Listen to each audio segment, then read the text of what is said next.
Imagine a train carrying millions of pounds, moving through the night with no guards, no security, and nobody expecting danger.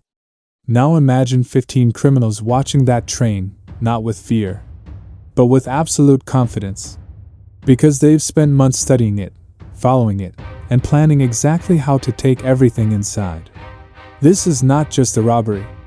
This is one of the boldest heists in history. The Great Train Robbery of 1963. The story begins months before the crime, when Bruce Reynolds, a charismatic career criminal, learns something unbelievable. Every night, a Royal Mail train travels from Glasgow to London carrying old banknotes set for disposal. But here's the shocking part. The train is almost completely unguarded. No armed policemen. No escorts. Just postal workers sorting letters in the darkness. Reynolds sees an opportunity so perfect, it almost feels like a myth. But he doesn't act alone. He begins assembling an elite team: safecrackers, drivers, mechanics, and planners. Among them is Ronnie Biggs, a man who may not be the smartest thief, but who has access to someone crucial: a retired train driver. Someone who can teach the gang how to move the engine once they stop it. For months, the gang studies the railway line. They learn every signal, every corner, every blind spot. They take notes like soldiers preparing for war. They need precision, timing, and absolute discipline. Because this heist depends on one thing: stopping the train at the exact right moment, in the exact right spot. By early August, everything is ready. Their tools, their hideout, their disguises. Their plan is daring, risky, and almost cinematic. But none of them could imagine that a single tiny mistake, something so small, so human, would later destroy everything. And so, in the early hours of August 8, 1963, the heist of the century begins. The night was dark, quiet, and still, the perfect cover for what was about to happen. 15 men, dressed in work clothes to blend in, waited near the track with their hearts racing and adrenaline pumping. Each one knew their role. Each one had memorized the plan to the smallest detail. Failure was not an option. Using a simple yet brilliant tactic, the gang tampered with the railway signals. They placed a metal device over the signal light, tricking the train into stopping at a remote stretch of track near Ledburn, a small village in Buckinghamshire. When the train slowed to a halt, it seemed like any ordinary night on the tracks. But in reality, the criminals were moments away from history. The robbers quickly boarded the train and overpowered the crew without firing a single shot. They moved with military precision. They disconnected the mail carriage, the one carrying the cash, and guided it to a nearby bridge where a waiting vehicle and the rest of the gang were ready. Every movement had been timed to the second, and for a brief, thrilling moment, it seemed as though nothing could go wrong. Inside the carriage were 120 heavy bags of money, totaling £2.6 million, an amount that today would be equivalent to more than £55 million. The gang loaded it into waiting vehicles and made their escape into the night, heading toward a farmhouse they had rented in advance. Known as Leatherslade Farm, it would become their hiding place for the coming days. But as they settled in, the atmosphere was a mix of triumph and tension. Monopoly games were played. Drinks were shared. Laughter echoed through the farmhouse.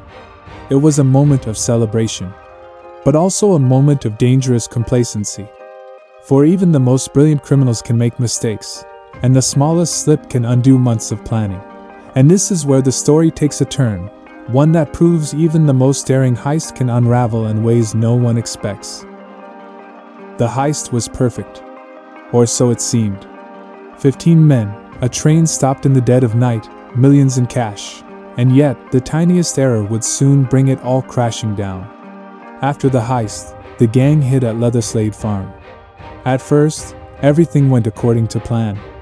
They unpacked the cash, divided it into shares, and tried to relax after the tension of the night. Some played Monopoly, some joked around, and for a few hours, it seemed as if the perfect crime had been pulled off without a hitch. But the criminals underestimated one crucial factor: human error. In their rush and excitement, they failed to clean up the farmhouse properly. Fingerprints were left on doors, windows, and furniture. Cigarette butts were discarded carelessly. Even the slightest trace of evidence became a trail that police could follow. Meanwhile, investigators were relentless. Scotland Yard detectives examined every angle of the robbery, following leads across the country. They interviewed locals, examined railway signals, and pieced together the gang's movements. Slowly, the perfect image of the crime began to unravel. Within days, the first arrests were made. One by one, members of the gang were caught.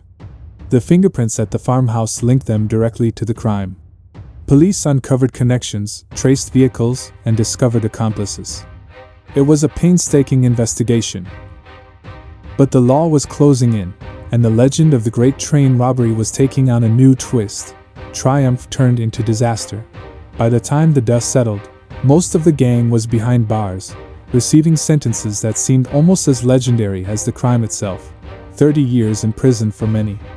The stolen millions were mostly recovered, but the fame and infamy of the robbery were just beginning, and yet not everyone was captured. One man would defy authorities and turn the story into a saga that would span decades. His name? Ronnie Biggs. While most of the gang faced prison, one man slipped through the fingers of the law, and in doing so, became a legend. Ronnie Biggs, a cheeky, daring, and cunning criminal, turned the Great Train Robbery into a story that would last for decades. In 1965, just a couple of years after the heist, Biggs pulled off a daring prison escape. Climbing walls, dodging guards, and vanishing into the night, he left authorities baffled. He became an international fugitive, hopping from country to country, living under assumed identities, and always staying one step ahead of the law. His story fascinated the world. The press covered every sighting, every rumor, every tip-off. Biggs had gone from criminal to celebrity, embodying the rebellious spirit that made the heist so legendary. While the other members of the gang served their sentences, he lived in countries like France, Australia, and finally Brazil, where he settled with a small network of supporters who protected him from extradition. Yet, despite his freedom, life on the run was far from glamorous. Biggs had to hide his identity constantly, live under a different name, and fear capture every day. Even so, he was celebrated in the media as the train robber who got away, and his story became a symbol of audacity, daring, and the thrill of outsmarting the authorities, at least for a time. But every story has an ending.